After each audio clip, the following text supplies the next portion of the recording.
하나님의 말씀은 요한계시록 1장 1절에서 20절까지입니다. 요한계시록 1장 1절.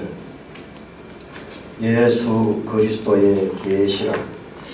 이는 하나님이 그에게 주사 반드시 속히 일어날 일들을 그 종들에게 보이시려고 그의 천사를 그 종 요한에게 보내어 알게 하신 것이라.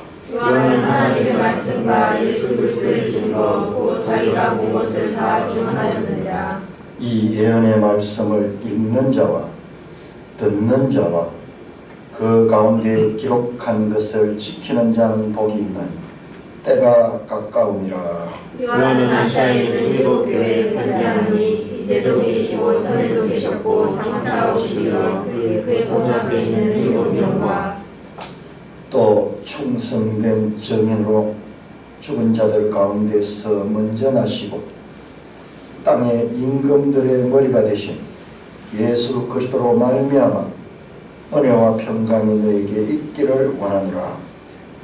우리를 사랑하사 그의 피로 우리 죄에서 우리를 해방하시고 그의 아버지 하나님을 위하여 우리를 나라 세상으로 당신 내게 영광과 능력이 세세토록 있기를 원하노라. 아멘. 볼지어다 그가 구름을 타고 오시리라. 각 사람의 눈이 그를 보겠고 그를 찌른 자들도 볼 것이요 땅에 있는 모든 족속이 그로 말미암아 애곡하리니 그러하리라. 아멘. 주 하나님이 이르시되 나는 알파 오메가라. 이제도 있고 전에도 있었고 장차 올 자여 전능한 자라 하시더라. 나 요한은 너희 형제요 예수의 환난과 나라와 참음에 동참하는 자라.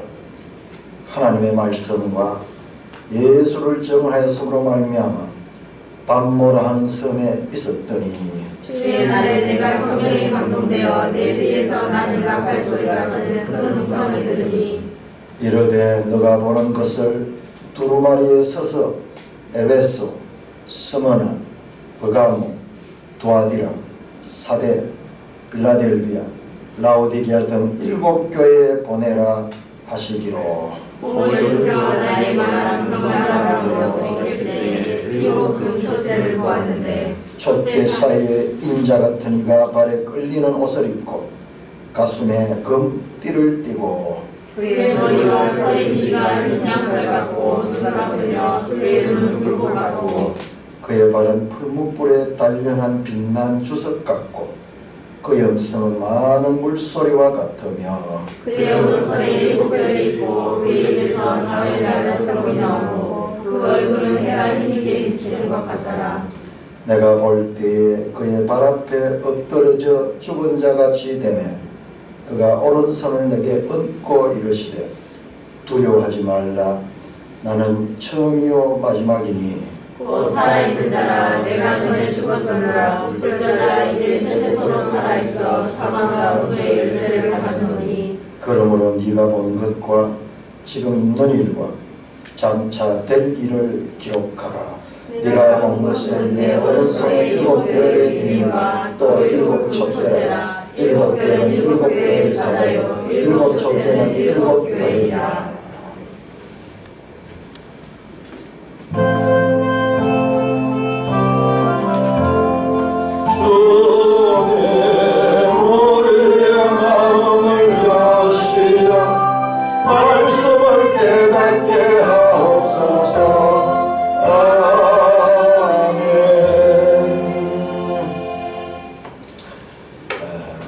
요한계시록은 우리 1장 1절에 보니까는 요한계시록이 아니고 예수 그리스도의 계시입니다. 예수 그리스도의 계시.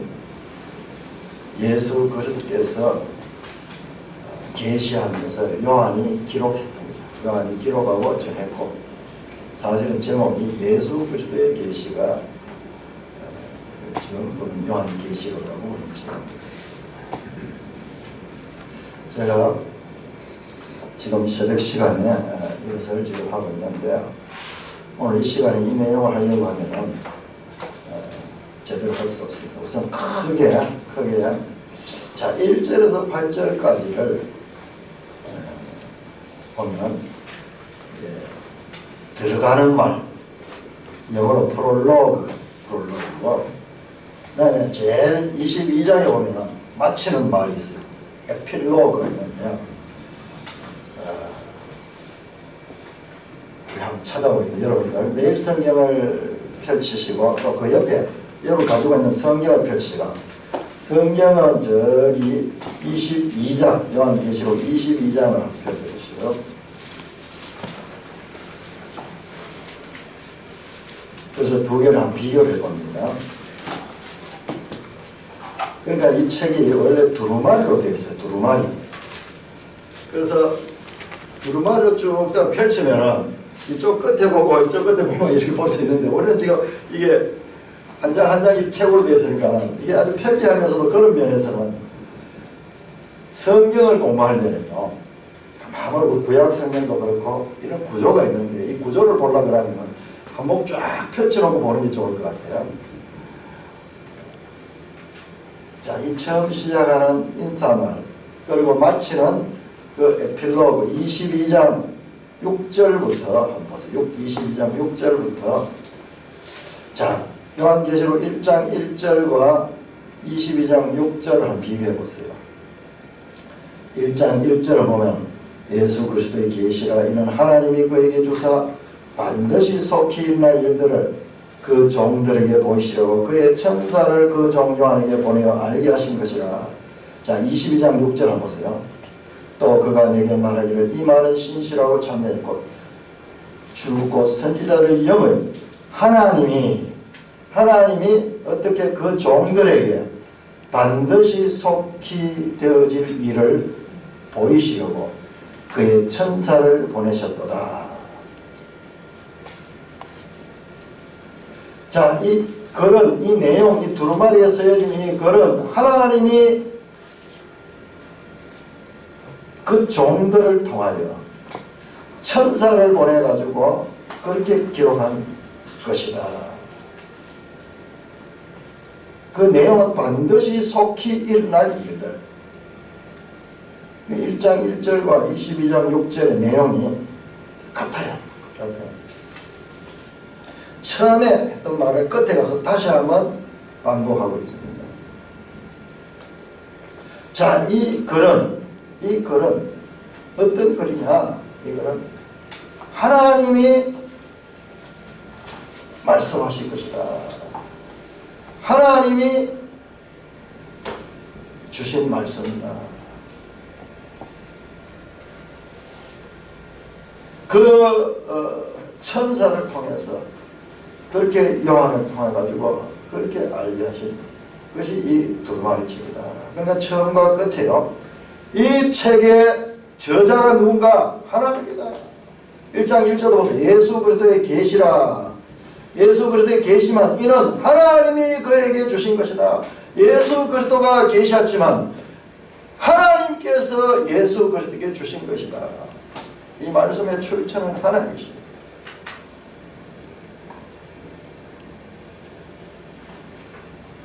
하나님이 이 계시록의 저자시다. 이것을 처음과 같이 다시 확인하고 있습니다. 우리 성경에서 두 번 나오는 건요, 정인의 뜻인 정인. 정인은 반드시 두 사람 이상이어야 돼요. 혼자 받는 것 가지고는 그게 정인으로서의 가치가 없습니다. 아마 우리 법도 그럴 거예요. 그래서 두 번 말씀하십니다. 우리 계시록 11장에 가면 두 정인이 또 나와요. 두 정인. 이게 전부 연결되는 겁니다. 그 다음에 3절에 보면, 1장 3절에 보면은, 자, 이 책을 갖다 이 예언의 말씀이라 그렇게 써요. 이 예언의 말씀을 읽는 자와 듣는 자와 그 가운데 기록된 것을 지키는 자는 복이 있다. 자, 22장 7절, 22장 7절. 이 예언의 말씀을, 이 두루마리의 예언의 말씀을 22장 7절, 보라 내가 속히 오리라, 속히 오리라. 이 말씀도 1장에 나오는 내용인데요. 이 두루마리의 예언의 말씀을 7절에도 나오는데 7절 그 10절에도 예언의 말씀이 나옵니다. 예언의 말씀을 누가 복이 있다고? 지키는 자는 복이 있다. 지키는 자는 복이 있다. 1장 3절과 22장 7절이 같은 말씀을 하고 있습니다.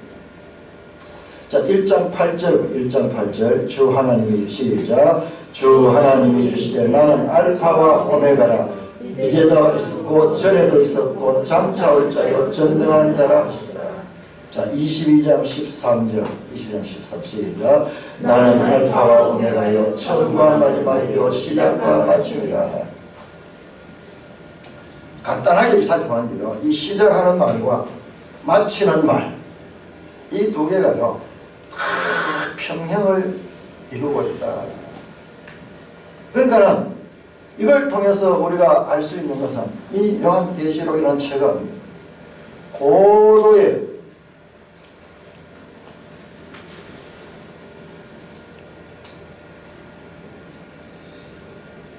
구성된 그와 같은 질서 속에서 기록된 말씀이라는 걸 알 수 있어요. 우리 속에 중간에 보면 막 하늘도 나오고 뱀도 나오고 용도 나오고 우리 정신을 잃을 정도로 황당한 이야기들이 많이 나오는데 눈앞에 보이는 것을 따라가다 보면 그야말로 헷갈리는데 크게 보니까는 이게 그냥 있는 이야기가 아니고 아주 이 갈로를 치듯이 처음과 끝이 아주 의도적으로 그리고 전체 주제들을 요약하고 있는 것을 알 수 있습니다. 이 안에 내용들이 전부 그렇게 되어 있어요. 그러니까 이거 하나만 보더라도 우리가 지금까지 계시록을 읽으면요, 그냥 처음부터 이렇게 쭉 읽어나가면은 막 사건들 나오고 막 이러니까는 거기서 막 두렵기도 하고 막 심판한 내용도 나오고 막 이러기 때문에 우리가 이 보다가 보면은 전체적인 뜻을 놓치기 쉬운데 요한계시록은 어떻게 이런 책이냐? 우선 많이 읽어야 돼요. 여러 번 읽어야 돼요. 여러 번 읽어놓고 그 다음에 전체를 이렇게 다 위에서 내려다보면서 그 구조를 발견해요. 그 구조가 너무 아름다워요. 너무 아름답고 너무 놀라워요. 이런 걸 우리가 모르고 그냥 다른 책 읽듯이 읽으니까는 책을 이해할 수 없죠. 너무나 어렵다. 그래서 요한계시록은 목회자들도 이 설교하기를 두려워하고, 그래서 지난번에 제가 말씀드렸듯이 제가 이 교회 생활을 지금까지 하면서 이 목사님은 요한계시록을 한 번도 설교를 안 하셨어요. 한 절 한 절씩 중간에서 의미 있는 그런 단어들을 그렇게 인용하긴 하셨죠. 대체적으로 보라 내가 문 앞에서 두드리노니 마음을 열으라 하고 그런 말씀들, 좋은 말씀 한 절 한 절씩은 사용했지만 이 책을 제대로 공부해 본 적이 한 번도 없었어요. 그래서 제가 다른 교회, 이 계시록을 많이 가르치는 교회가 어디냐, 이단들이 제일 많이 가르치죠. 이단들은 이것만 가르쳐. 신천지고 안식교도 많이 가르치고. 그때는 신천지는 별로 없을 때인데 안식교에서 이 계시록을 많이 가르쳐. 그래서 그 내용들을 제가 많이 들은 적이 있어요. 어디에서도 이걸 제대로 가르친 데가 없었어요. 요즘은 또 이 유튜브가 생겨가지고 아주 훌륭한 목사님들이, 계시록을 제대로 공부한 목사님들이 잘 가르치는 분들이 많이 있어요. 그때는 어떤 이 책도 이 참고 서적도 잘 없고, 그다음에 우리가 스스로 이 계시록을 안다는 것이 너무나 힘들었어요. 대체로 우리가 이제 확인해보면 알겠지만 잘못된 해석들이 그야말로 한국 교회를 난무하고 있었습니다. 그런데 제가 이번에 공부를 해보니까 이 그런 책 아니에요. 그런 책 아니고 정말 우리가 다 알 수 있고, 그리고 앞에서 공부했던 내용들과 연결되는 내용이다. 자, 그리고요 1장 12절부터 보시면 12절부터 예수님이 나오는데요, 예수 그리스도의 환상이 나오는데 요한은 예수님과 가장 가까운 제자였거든요. 그래서 끝까지 최후의 만찬장에도 예수님의 품에 안겨 있고 예수님의 사랑받는 제자, 12제자 가운데 가장 친근하고 사랑받는 그런 제자였는데 지금 요한이 예수님을 알아보지를 못해요. 알아보지 못해요. 그 예수님이 나타난 광경을 보고 죽어버리잖아요. 17절 내가 볼 때 그의 발 앞에 엎드러져 죽은 자같이 되매. 제가 아까 예배 시작하면서 그렇게 말씀하셨죠. 우리 죄인들은요, 그 하나님 앞에 서면은 죄인들은 다 죽습니다. 죄는 영원한 생명과 그리고 의 앞에 가면은 마치 물과 불의 관계처럼 양립할 수 없어요. 양립할 수 없어요. 그래서 성경은 죄 이야기를 그렇게 하는 거예요. 세상은 죄가 뭔지 몰라요. 그냥 우리가 범죄하는 그런 그 드러난 이 현상밖에 이야기하지 못합니다. 우리 현상 보면 죄를 지면 우리 양심이 막 두근두근하고 막 이렇게 이 가책을 받잖아요. 이게 신기하잖아요. 신기해요. 우리 인간은. 죄 문제는 하나님과의 관계가 아니고는 해결할 수 없는 문제예요.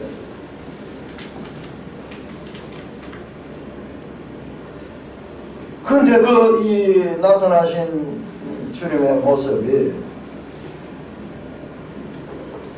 그렇게 묘사되고 있는데 12절부터 묘사되고 있는데 몸을 돌이켜 나에게 말하는 음성을 알아보려고 돌릴 때요. 그 모습이 7 금촛대가 있고 그 촛대 사이에 인자 같은 이가 발에 끌리는 옷을 입고 가슴에 금띠를 띠고 그 머리와 털에 희가 흰 양털 같고 눈 같으면 그의 눈은 불꽃 같고 그의 발은 풀무불에 단련한 주석 같고 그의 음성은 많은 물소리가 됩니다. 그의 오른손에 7 별이 있고 그의 입에는 좌우에 날선 검이 나오고 얼굴은 해가 힘있게 비치는 것 같더라. 여러분 이걸 지금 그림으로 그려내는 거예요. 봤는데 그걸 묘사할 길이 없는 거예요. 묘사할 길은 너무나 영광스러운 모습. 그러니까 그걸 바라볼 수가 없는 거예요. 우리가 해도 정면으로 해가 비칠 때가 쫙 바라볼 수 없잖아요. 눈이 부셔서 볼 수 없잖아요. 그거보다 더 이상 첫째 두려움이다. 두려움. 죄인들은 그 하나 앞에 서면은 두려움 앞에 떨어서 설 수가 없습니다.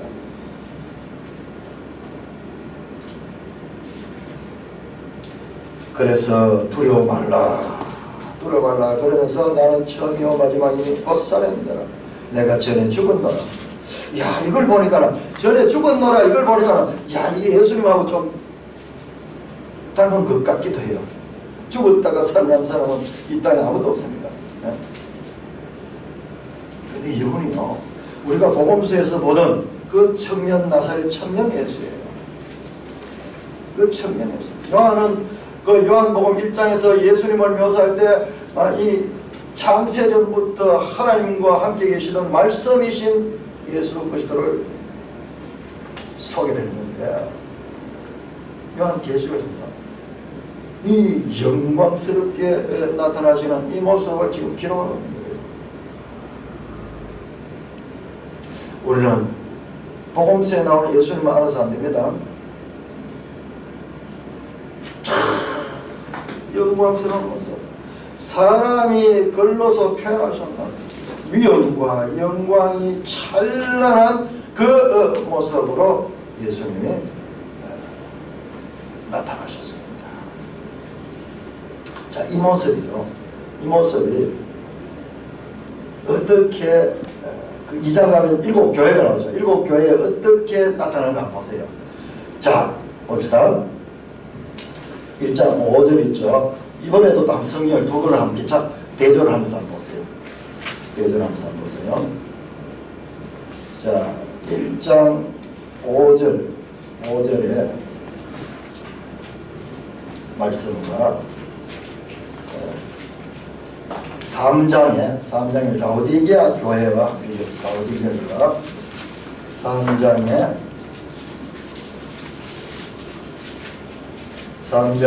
14절에 라오디게아 교회 사제에게 편지하니 아멘이시오 충성되고 참된 증인이시오 하나님의 창조의 근본이시니가 이르시되. 이게 7교회마다요 참 예수님에 대한 소리가 납니다. 예수님은 누구냐? 아멘이시오 충성되고 참된 증인이시라. 우리 1장 5절 보세요. 1장 5절 보시면 계시록 1장 5절은 예수님을 어떻게 소개하는가. 1장 5절 보면 또 충성된 증인으로 죽은 자들 가운데서 먼저 나시고 땅의 임금들의 머리가 되신 분이라. 이 머리가 되셨다 하는 이 말씀이요. 이 말씀이 3장 14절에 근본이다 하는 말이에요. 근본. 아르케 같은 단어예요. 머리가 되셨다 하는 이 단어가 헬라 원어로 같은 거예요. 아르케.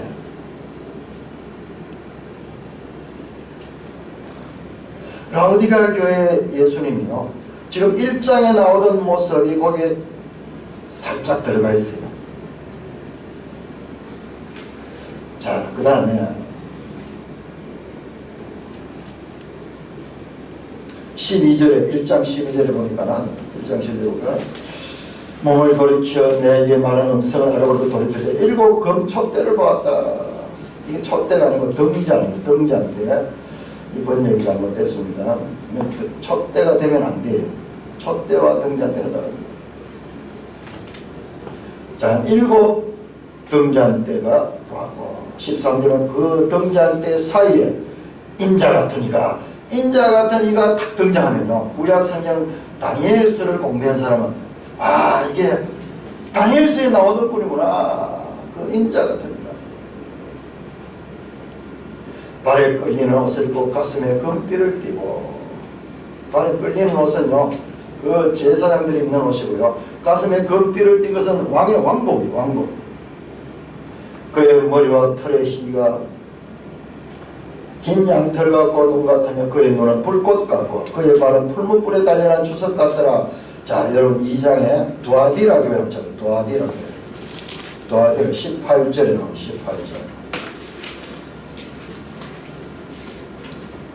18절 시작.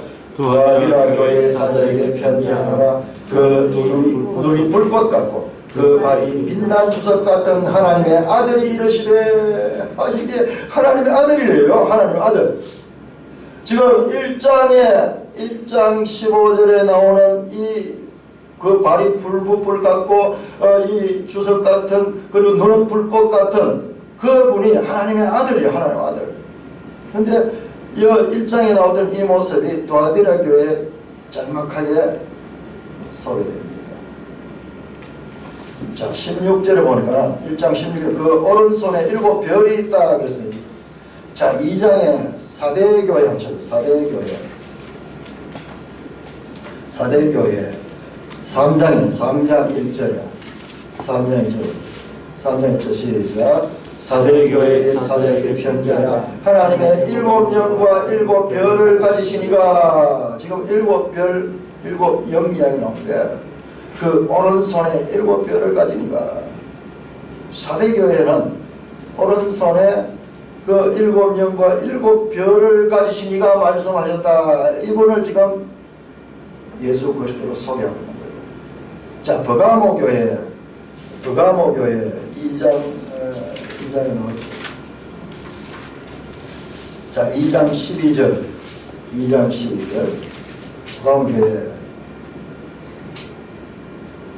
펴놓고 1장 16절 보세요. 그의 오른손에 7별이고 그의 입에서 좌우에 날선검이 나오고. 그런데 버가모 교회 2장 12절 있습니다. 시작. 버가모 교회의 사자에게 편지하노라. 좌우에 날선검을 가지시니가 이르시되.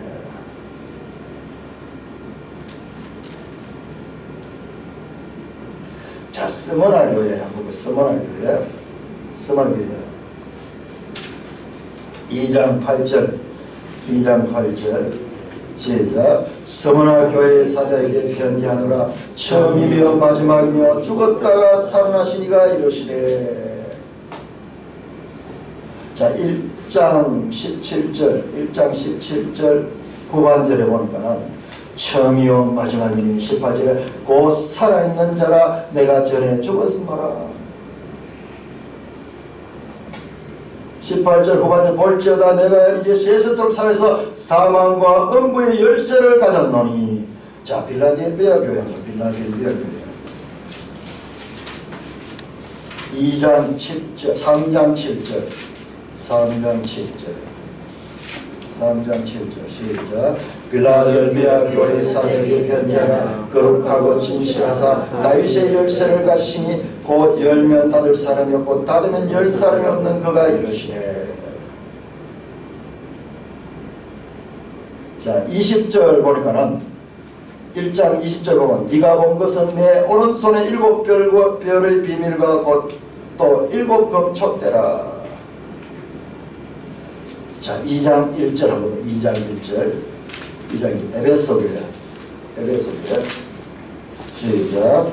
에베소 교회 사자에게 편지하라. 오른손에 7 별을 붙잡고 7 금촉대 사이를 거니시니가 이러시되. 7 교회요. 7 교회마다 말씀하시는 예수님의 모습이 부분적으로 이렇게 나타나는데, 이게 요한이 지금 1장에서 보았던 그 전체 모습이 각 교회마다 조금씩 분산되고 조금씩 나누어져 가지고 지금 나타나고 있는 것을 볼 수가 있습니다. 7 교회가 나옵니다. 7 교회. 7 교회는 이 땅의 모든 교회를 대표하는 상징적인 수죠. 요한 예수는 계속 7이라는 숫자가 나옵니다. 7. 3은 하나님의 수, 4는 사람의 수입니다. 이 땅의 수. 땅의 사방 나옵니다. 3과 4가 합쳐지면 7이 돼요. 완전한 수입니다. 특별히 요한 복음에서도 그렇고 이 요한은 7이라는 숫자를 많이 사용합니다.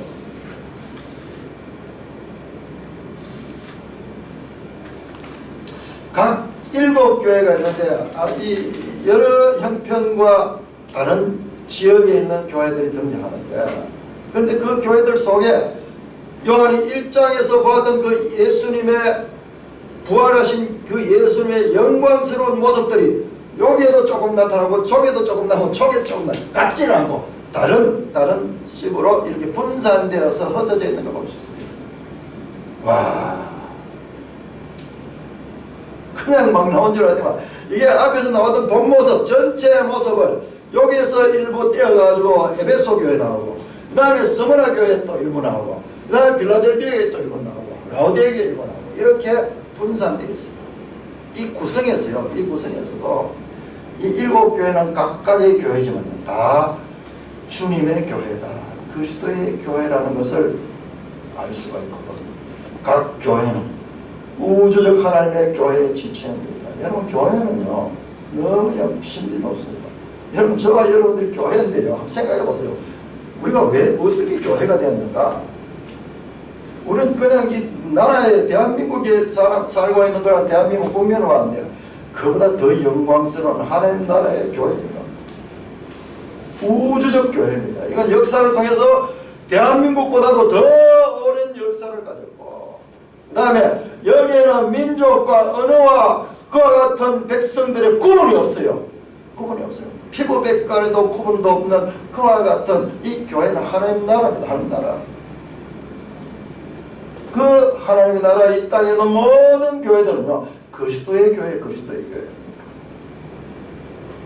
그걸 암시하는 겁니다. 그 입장에 나타난 그 전체 그 모습이 여기에도 조금 있고 저기에도 조금 있고 저기에도 다 부분적으로 그렇게 있습니다. 그것들이 다 합쳐지면 하나의 우주적인 그리스도의 모습을 드러내고 있습니다. 우리 산돌교도 적지만요, 적은 교회 아닙니다. 하나님의 교회입니다. 믿으시면 아멘 하십시오. 네. 여러분들이 그 교회들입니다. 이와 같은 우리의 정체성을 알게 되면요, 우리는 그냥 사람의 말을 가지고 왔다 갔다 하는 사람들이 아닙니다. 우리는 이 인류 역사가 가장 증거하는, 세계 역사가 증거하는 그 예수 그리스도, 그 예수 그리스도로부터 교훈을 받는 자들이에요.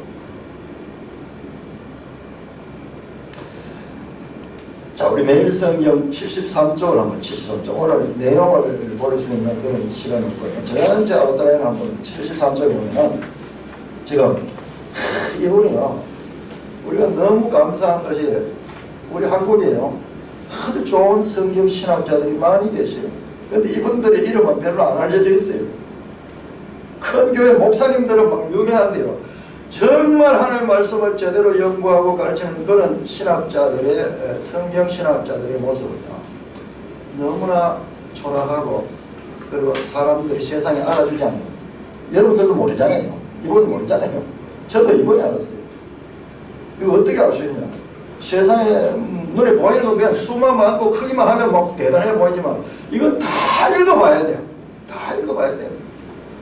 자, 이분이 요한계시록 구조를 이렇게 내놨어요. 구조를 쫙 했는데 이거 나오기까지도 얼마나 많은 연구를 했는지 몰라요.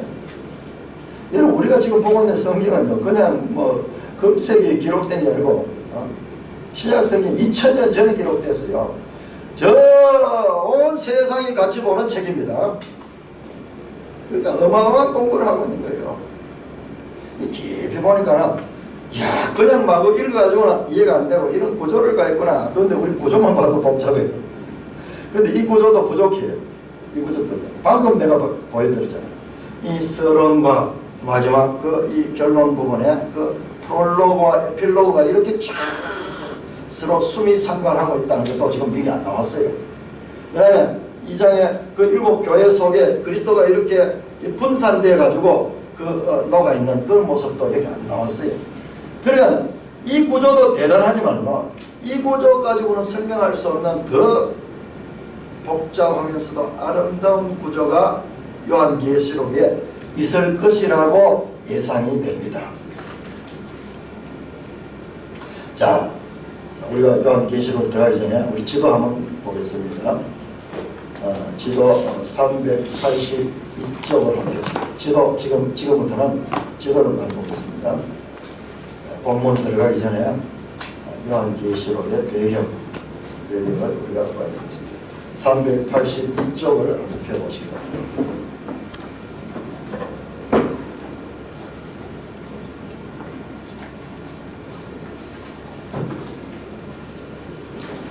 자, 382쪽을 펴면은 거기에 지금도 로마에 가면은 유명한 관광지인 콜로세움이 사진이 나옵니다. 콜로세움.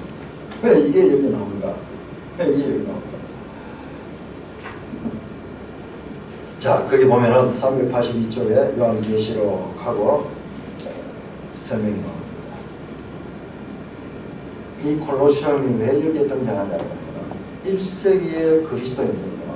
1세기 그리스도입니다. 이 로마 제국에 의해서 많은 박해를 받았고 심지어는 이 경기장, 이 콜로세움이라는 큰 경기장, 이 큰 경기장에 그 당시에요 55,000명 관중을 수용하잖아요. 55,000명 관중.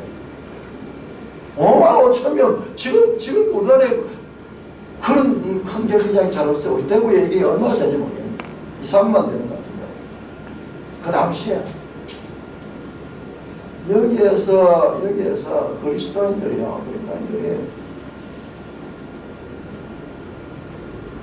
죽음을 당합니다. 맹수들 가지고 그렇게 죽음을 당하기도 하고 했던 거죠. 그러니까 이 요한계시록이 쓰여질 1세기 교회 우리 봤잖아요. 예수님께서 12 제자를 키우고 12 제자가 이 교회를 세우고 그 교회가 이제 사도들의 교회고 그 다음에 이제 사도들이 이 땅을 떠나고 난 다음에 이 땅이 이제 교회 시대가 왔잖아요. 교회 시대가 왔잖아요. 그 1세기 배경을 우리가 잘 생각해야 돼요. 교회가 태어나자마자 교회가 처한 환경은요. 거대한 맹수가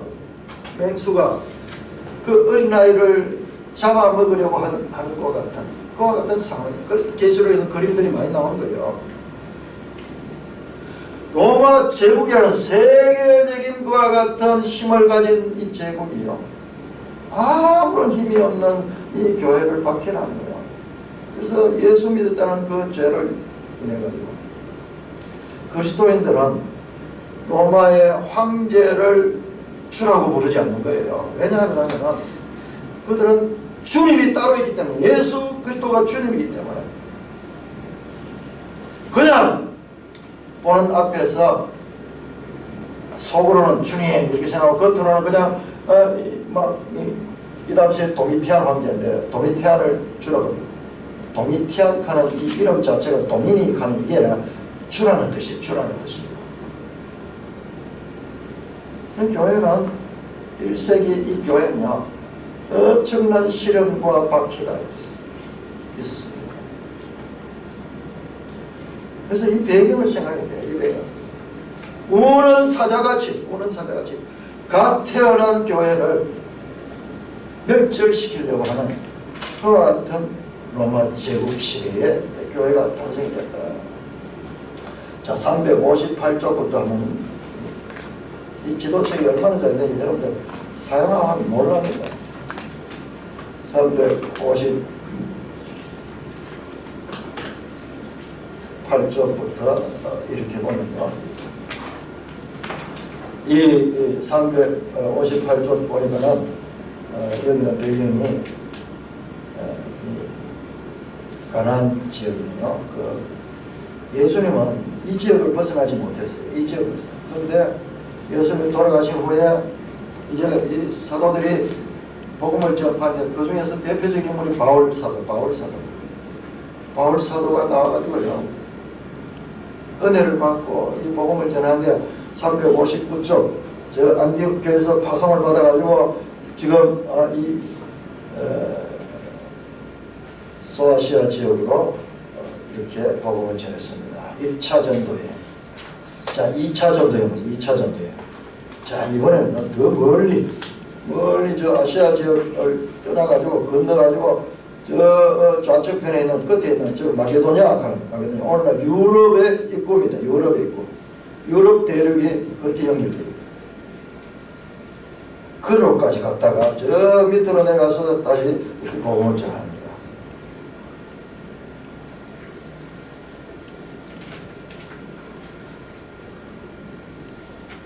그 다음에 364쪽 3차 전도여행 이렇게 또 막 그렇게 갔습니다.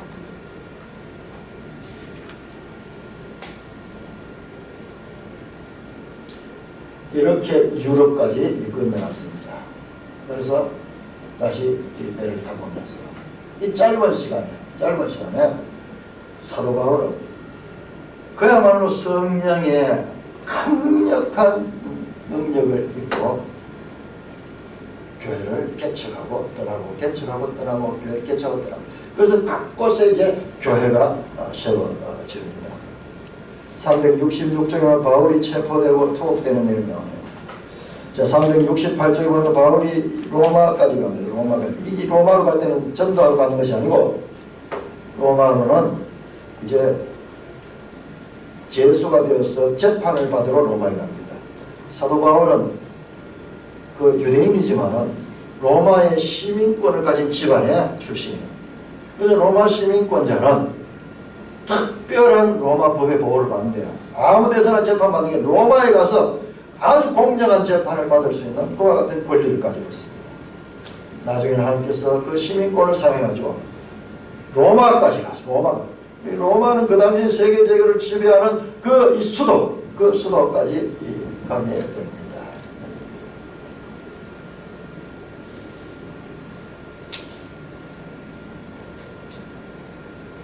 자, 388조.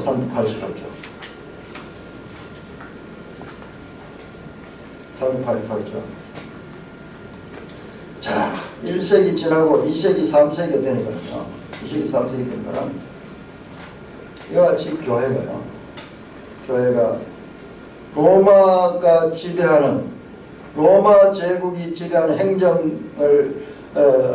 행정하에 놓여있는 거의 대부분의 지역까지 교회가 이렇게 세워집니다.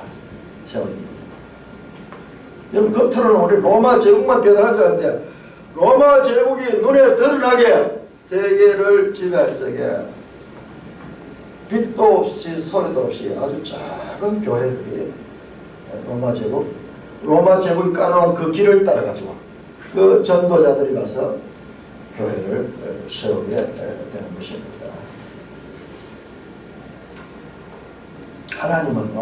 하나님은 누구신가? 우리가 겉으로 들어갔을 때는 로마 제국이 세계를 지배하지만 로마 제국이 일어날 적에 그 로마 제국이 만들어 놓은 그 모든 제도와 그 길을 따라서 교회가 세워지도록 합니다. 로마 제국은 지금 멸망하고 없지만 교회는 살아서 지금 저와 여러분들까지 그 교회로 지금 세우고 있는 것입니다. 자, 377조. 요한계시록의 이 배경은요, 요한계시록은 AD 한 90년경 1세기 말에 기록된데 유일하게 사도 요한만이 살아남았을 때입니다. 그 반모섬 그 보이죠? 그 지도 가운데 이 반모섬이 나오죠. 여기 있네요. 반모섬. 여기에 사도 요한이 지금 유배되어 있다. 그래서 편지를 써서 보내는데 이 순서가 이렇게 돼요. 에베소, 스마나, 사데, 필라델비아, 라오디게아 이렇게 이 길을 따라가지고 그렇게 에베소에서 스마나에서 사데에서 길이 쫙 나왔어요. 자, 우리가 앞에서 공부했던 걸 기억하세요. 자, 1세기 교회에 대해서 우리가 너무 무지한 거예요. 요한 2서, 요한 3서, 유다서 이런 걸 할 적에 1세기 교회에 순회 전도자가 있었고 그들이 이 교회를 순회하면서 또 요한에게 보고하고 이런 내용들 봤잖아요. 지금 요한이 이 소아시아 이 교회들에게 편지합니다. 요한은 감독이었고 그 다음에 순회 전도자들은 이 교회 저 교회를 다니면서 그 교회의 형편과 그 지금 일어나고 있는 일들을 요한에게 보고하는 그런 편지 속에서 그런 내용을 봤잖아요. 이 요한이 이 소아시아 그 교회들에게 편지하는 그 내용이 이 요한계시록의 배경이 됩니다. 자, 378쪽을 합니다. 378쪽을 열면서 여기에 엄청난 내용이 나오는데 이 도표 속에 이렇게 쫙 압축해놨는데 이게 지금까지 요한계시록을 해석했는 그 어떤 몇 개의 이 경향들에 대해서 설명해놨어요. 우리가 지금까지 알고 있던 요한계시록은 대체로 역사적 전천연설이나 세대주의적 전천연설이었어요. 역사적 전천연설이 뭐고 세대주의적 전천연설이 뭔가 이걸 설명하려고 하면 너무 복잡해요. 나중에 하나하나 나올 때마다 한번 살펴보겠습니다. 예를 들어서 자, 거기에 해석 주제 가운데 여기에 조금 더 올려보세요. 편지서 7교회에 대한 해석, 7교회의 해석 이 부분만 하나 보더라도 이것은 이 교회 모든 시대에 적용되며 교회사의 특정 시대를 나타내는 것이 아니라고 보는 경우가 무천연설과 역사적 전천연설이고, 그 다음에 여기는 어떤 거냐 하면 에베소 교회는 1세기부터 뭐 3세기까지고 그 다음에 스무나 교회는 4세기에서 7세기 교회 이런 식으로 이 교회 7개가 나타나는 게 역사적으로 순서를 따라 기록된 것이라고 그렇게 저는 이 공부를 많이 했어요. 심한미 같은 사람도 보면은 이렇게 하고, 한국교회는 거의 대부분이 이 세대주의적 전천연설을 배웠어요. 초창기 교회에 선교사들이 와서 그렇게 가르치기도 하고 제대로 이 공부할 수 있는 기회가 잘 없었어요. 그래서 거의 이 세대주의적 전천연설을 가지고 있는데 우리가 앞으로 공부하면서 여러 것들 다 비교하면서 그렇게 살펴보겠습니다.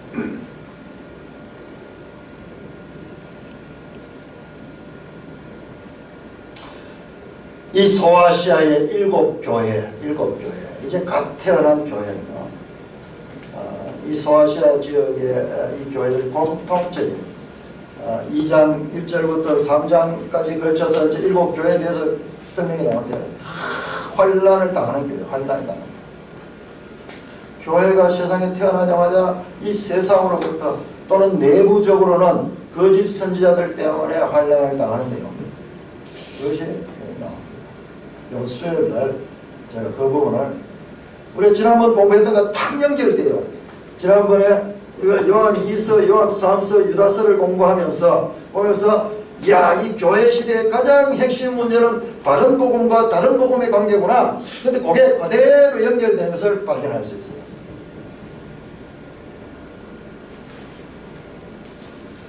자, 이 소아시아 그 7교회는 그때 로마 제국의 지배를 당하고 있습니다. 로마 제국의 지배를 당하고 있습니다. 자, 로마 제국은 인류 역사상 전무후무할 정도로 막강한 그와 같은 힘을 가진 나라였습니다. 영향력도 엄청나게 부리고 있습니다. 자, 275조 기록합니다. 275조.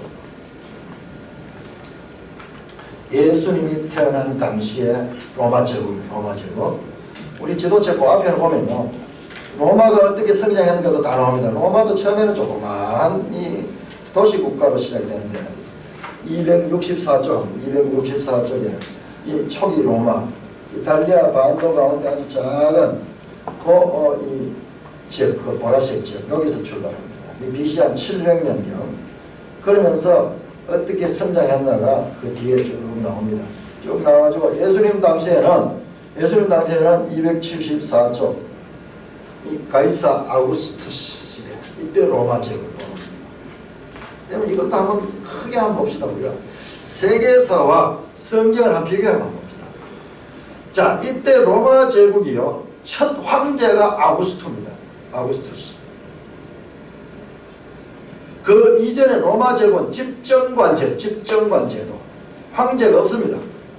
로마는요, 이 정치 제도를 상당히 민주적으로 하고, 그렇게 하고 한 사람에게 권력이 집중되는 그와 같은 정치 체제를 가지니까는 여러 가지 모순이 있다는 것을 알고, 로마는요, 이 황제 제도보다는 집정관제를 해서 과도제 그래가지고 몇 사람의 지도자들에게 권력이 분산되도록 그렇게, 오늘날처럼 내각 책임제 같은 그와 같은 정치 구조를 가지고 있어요.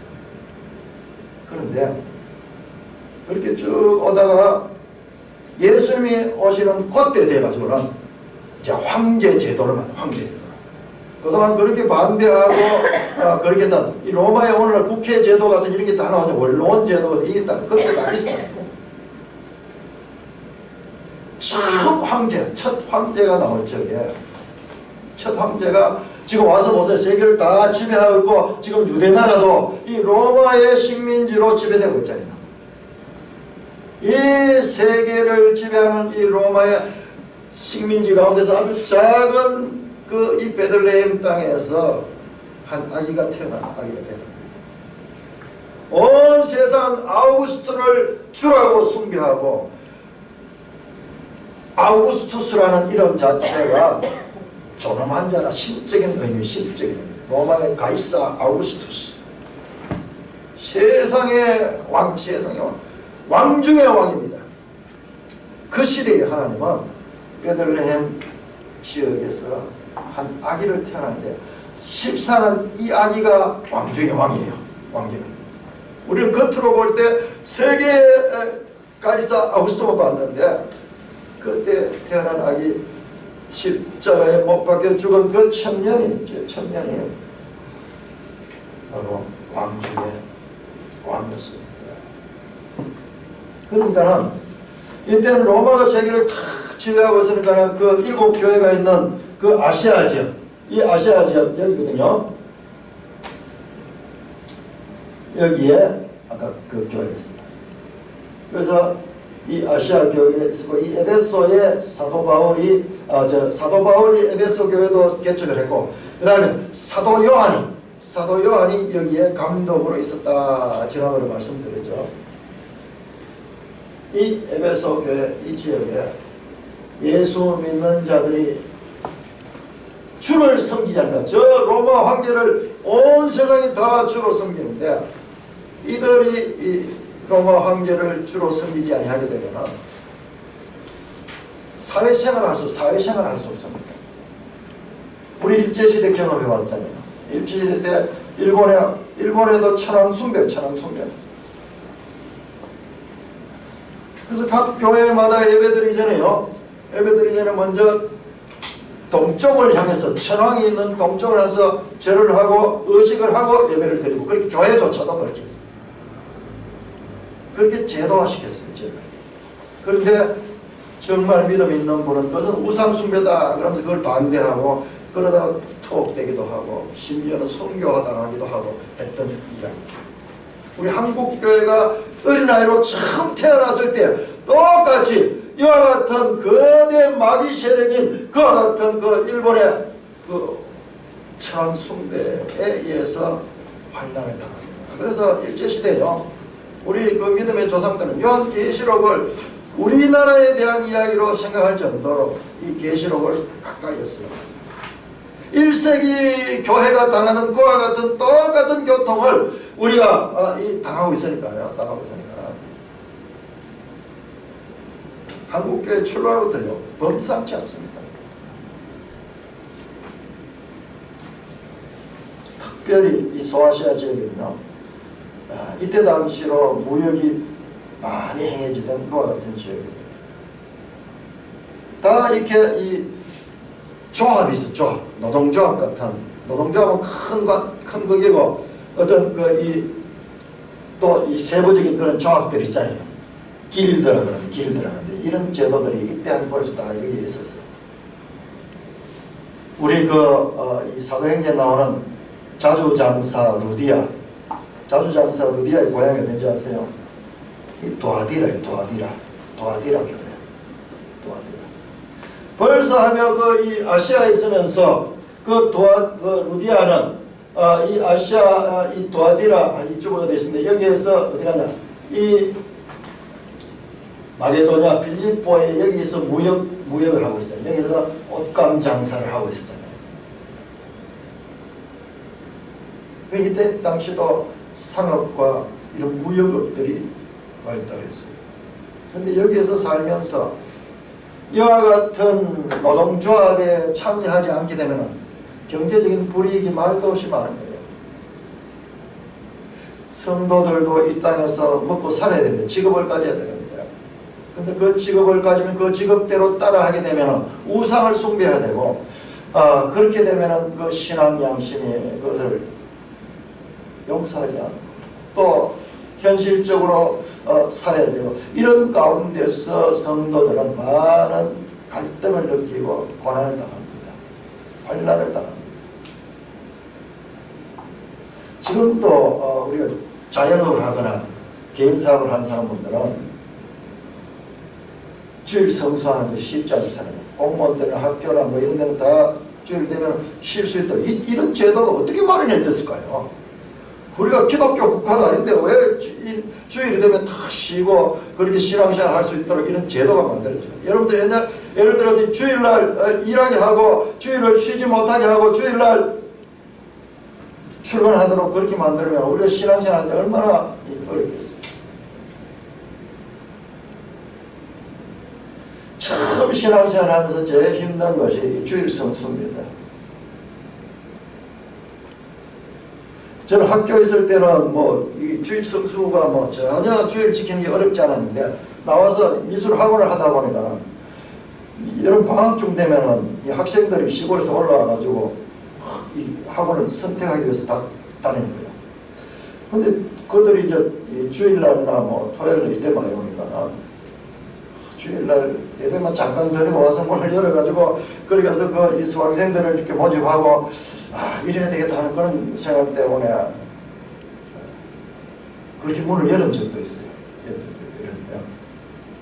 현실적으로 당해보면은, 이런 문제 당해보면 이게 쉽지 않아요. 이게 경험하지 않은 사람 알지 못해요. 이게 참 우리가 직업에서 하나님을 고백하고 승리하는 것이 무엇이냐? 주일 성수예요. 주일 성수.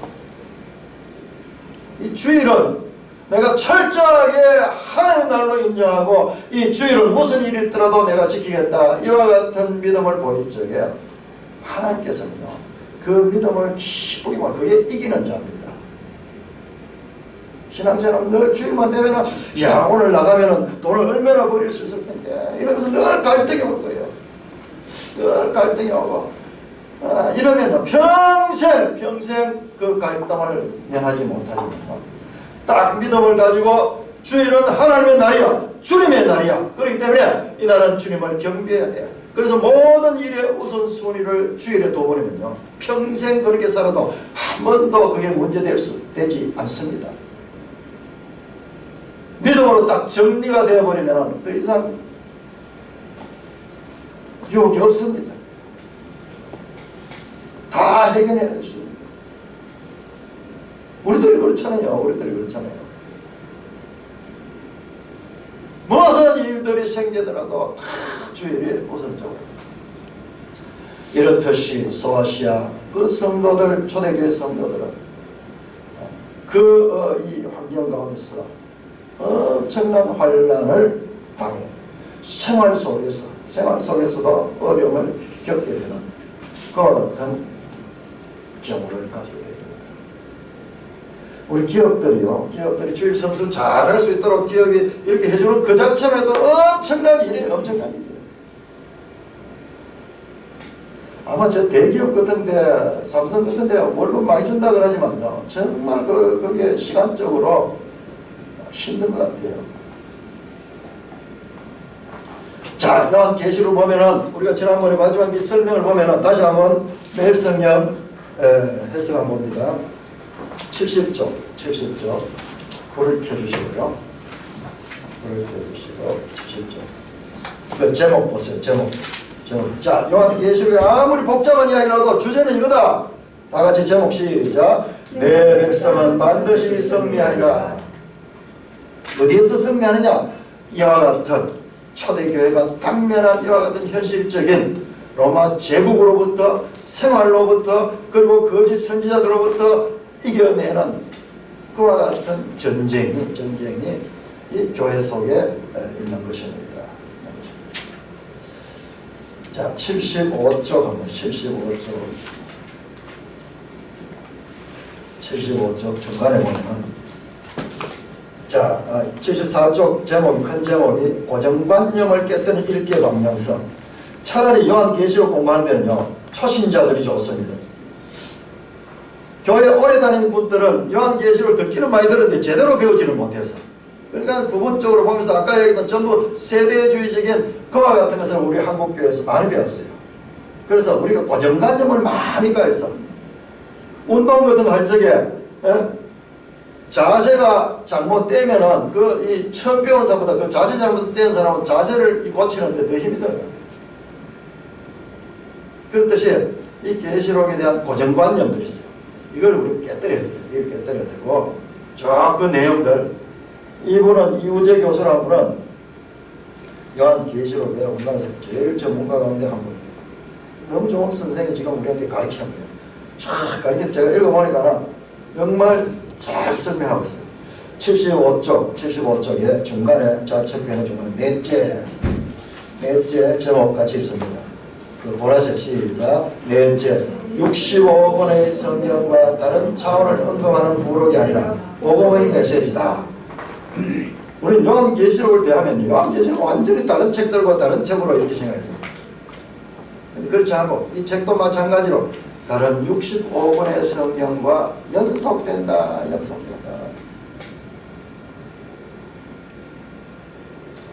밑에서 8째 줄입니까? 자, 75쪽 좌측편에 밑에서 8째 줄을 성경의 다른 책이 그리스도에 대한 메시지라면,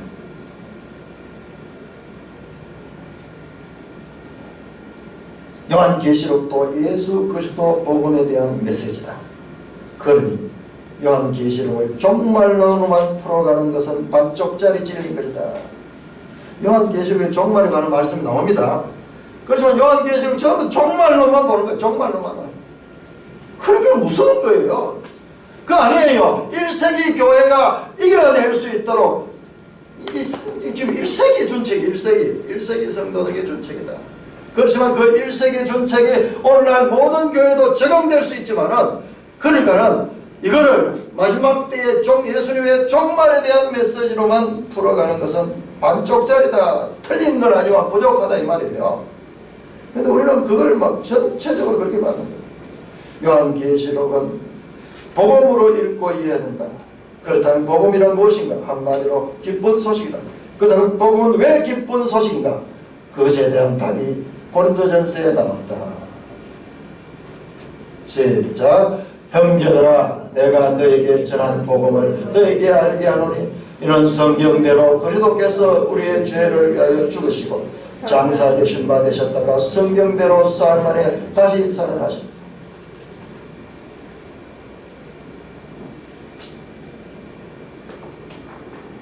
물론 십자가와 부활로 대별되는 복음의 메시지가 이전의 다른 책에 비하면 빈도가 높지 않은 사실은 그 비중만큼은 절대적이라 할 수 있다. 요한계시록 안에 든 것은 이 복음의 메시지가 그대로 들어있다. 이전의 책들과 달리 요한계시록은 불쑥 복음 이외의 주제를 다룬다고 주장하는 것은 성경의 일관성을 깨는 것이다. 제가 늘 이야기하는 성경의 연속성, 통일성, 66권의 유기적인 관계, 요한계시록과 마치 암덩어리같이 뚝 다른 것과 연관없이 되어 있는 그런 책이 아니다는 거예요. 근데 제가 공부를 해보니까 요한계시록 어려운 거는 이 65권을 잘 알아야 돼요. 65권을 잘 아는 자는 이게 풀어지고, 이게 안 되면은 어려워요.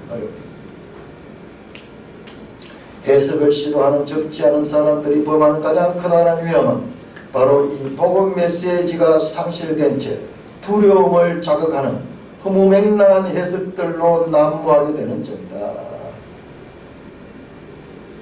큰 주제를 놓쳐버리고 앞에 드러나는 그런 막 환상 이야기 나오고 막 용이 나오고 막 이 불이 떨어지고 막 벼락이 치고 막 이러니까 막 그런 때만 막 우리가 인상이 너무 강한 거예요. 요한계시록을 복음으로 전제하는 것은 다름 아닌 요한계시록에서 기독론이 강조되어야 함을 역설하는 것이다. 출발부터 기독론은 예수 그리스도를 가리킨 예수 그리스도, 출발부터 예수 그리스도의 계시다. 끝까지 요한계시록은 예수 그리스도는 예수 그리스도. 뿐만 아니라 더 나아가 복음의 그리스도를 말하는 기독론은 반드시 교회 공동체를 위한 도전이 되므로 교회론입니다. 그리스도는요, 그리스도는 이 땅을 떠나시면서 교회를 세웠어요. 여러분 그걸 봐야 됩니다. 그래서 요한복음 마지막 그 14장에서 16장까지 다락방 강화와 그리고 17장에 나오는 대제사장의 기도 가운데 제일 마지막에 그 기도가 뭐냐, 이 사도들로 제자들로 인하여 그들의 말로 인하여 믿게 될 자들에 대한 관심, 그 믿게 될 자, 그게 교회잖아요. 교회. 이 면에서 요한계시록은 단순히 종말론으로 볼 것이 아니라 교회론에 입각한 종말론으로 보아야 할 필요가 있다. 그래서 처음부터 일곱 교회가 쫙 나온 교회에 관한 이야기입니다. 여러분, 구약의 우리가 그 이스라엘 이야기를 많이 봤는데 그 이스라엘 이제 교회가 막 교회가 되는 거예요. 교회는 그 부족한 이스라엘을 더 발전시키고 하나님의 나라가 이 교회입니다. 이 교회가 가지고 있는 엄청난 이 정체성 우리가 이것을 알아야 됩니다. 요한계시록을 공부하면서 아까 전에 그 촛대예요. 촛대가 아니라 등잔대입니다. 이 원어로 제가 다 찾아와서 촛대는 초를 세우는 것이에요. 초는 등잔과 다릅니다. 등잔은 기름을 공급해 주는 거예요. 초는 그 자체에서 빛이 나고 초가 녹으면서 없어집니다. 그래서 여러분 보세요. 불교, 천주교 전부 초를 사용합니다. 초를. 알고 보면요, 거기까지는 상당히 자력뿐이 자신의 힘으로 보는 자기가 불태우는 거예요. 자기가 불태우는 거예요. 자기를 태워 세상을 밝힌다는 자력권의 상징, 자력권. 향을 피우는 것도 마찬가지예요. 향을 피워가지고 그 향이 불을 피우면서 나가는 거예요. 기독교는 그거 아닙니다. 자력권 아닙니다. 철저하게 성령을 통해서 그리스도를 통해서 우리가 하나님의 구원에 이르는 겁니다. 그래서 성령은, 기름은 성령을 삼려는 거예요. 성령을. 우리 힘으로 하는 것이 아니고 우리의 노력을 하는 거예요. 주님의 영이 우리 속에 들어서 계속 공급됨으로 말미암아서 우리는 빛을 비치는 거예요. 초는 자기가 타고 없어지지만 이 등잔은 계속해서 그 빛을 공급받습니다. 그래서 이번 역은 여러분 볼 때마다 이건 등잔대로 그렇게 해요. 그리고 구약하고도 연결이 되냐면 촛대는 구약에 나오는 그 성소의 그 등잔, 그 이 메노라, 그 등잔, 그것이 연속입니다. 그래서 이것은 촛대가 아니고 등잔. 왜 우리가 이 번역이 이게 고쳐지지 않는지 모르겠어요. 제가 킹제임스 성경을 봤는데 킹제임스 성경이 영어에 보면 촛대가 되죠. 영어로. 킹제임스 성경을 자랑하는 사람들은 킹제임스 성경의 말로 완벽한 이 번역이다. 그렇게 하면서 그들이 강조하는데 이 부분은 번역이 잘못되어 있어요. 촛대를 캔들스틱으로 되어 있습니다. 그럼 우리 한국 킹제임스는 어떻게 번역했는지 보니까 여기는 등잔대로 번역해라. 등잔대로 번역. 그러니까 그 사람들이 볼 때 자기들의 번역이 옳다는 걸 강조할 수밖에 없는 게 그런 면에서 치명적인 약점들이 있어요. 절대 촛대가 아닙니다. 촛대가 되면은 그 뜻이 완전히 다른 거예요. 구약하고도 연결이 끊겨버립니다. 사랑하는 형제 자매들, 큰 위엄과 영광 가운데 자신을 계시하신 우리 주 예수 그리스도께서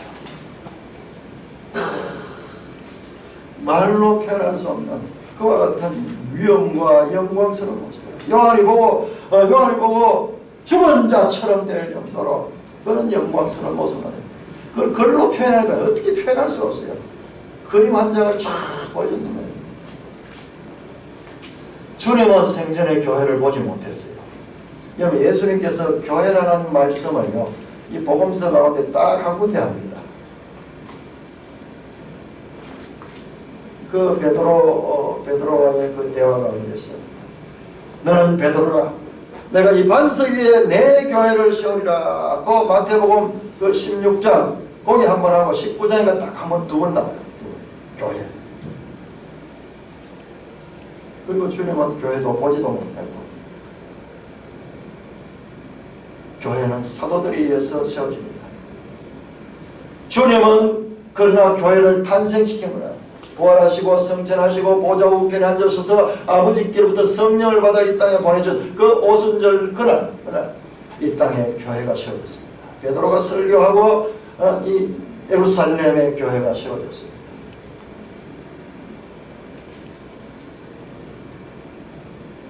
요한계시록에 나타나는 주님은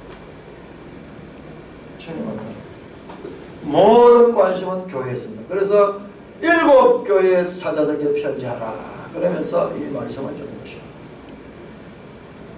하늘의 모든 관심은 지금 교회에 집중되어 있습니다. 교회는 신약의 하나님 나라입니다. 이 땅의 하나님 나라입니다. 그러므로 제가 여러분들이 이 교회에 지체됐다는 것은 얼마나 영광스러운 것이며, 그리고 이 나라는 하나님의 나라라는 것을 우리가 분명히 알아야 됩니다. 이와 같은 교회의 정체성을 제대로 알 적에 목숨까지도 아까워하지 않고 복음을 전해준 그와 같은 역사를 통해서 우리 산돌교회도 지금 존재하고 있는 것입니다. 그럼 우리 산돌교회도 이와 같은 복음에 전해받은 그 복음을 바르게 알고 그것을 이어가는 교회가 되어야 되는 것입니다. 우리 2019년 마지막 기간을 이제 요한계시록을 아는 일에 힘을 쓰게 되었습니다. 말씀드렸듯이 이 보통 책에는 엄청난 어마어마한 구조를 가지고 있는 책입니다. 그렇지만은 이것을 제대로 공부하면 깊은 내용들을 알 수가 있습니다. 이 예언의 말씀을 읽는 자와 듣는 자와 그 가운데 기록된 것을 지키는 자는 복이 있나니 때가 가까움이라. 이 계시의 말씀을 통해서 이 땅에서부터 하늘에 속한 비밀을 알고 행하는 복된 하나님의 이김에 동참하시는 산돌교회 되시기를 주님의 이름으로 축원합니다. 하나님 아버지 은혜를 감사합니다. 앞으로 이제 11월 말과 12월 요한계시록을 공부할 때 진리의 성령께서 저희를 주관해 주셔서 주님께서 보여주신 그 계시의 뜻을 바르게 깨달을 수 있는 축복을 내려 주시옵소서. 모든 지체들이 또한 읽기를 2번, 3번 반복하고 읽어서 제가 설명할 적에 참 읽었던 것들이 깨달음으로 발전할 수 있도록 주장하여 주시옵소서. 이에 마지막 자락을 하나님의 계시의 말씀으로 참으로 깨닫게 하시며 우리의 참된 소망을 가지는 그리스도인으로서의 정체성을 새롭게 하는 복된 시간 되게 하여 주옵소서. 진리의 영 성령님께서 온 교회에 운행하시며 우리 가운데 역사하셔 이 말씀으로 산돌교회 더욱더 진리 가운데 세워지는 교회 되게 하여 주시옵소서. 예수님 이름으로 감사하며 기도드리옵나이다. 아멘.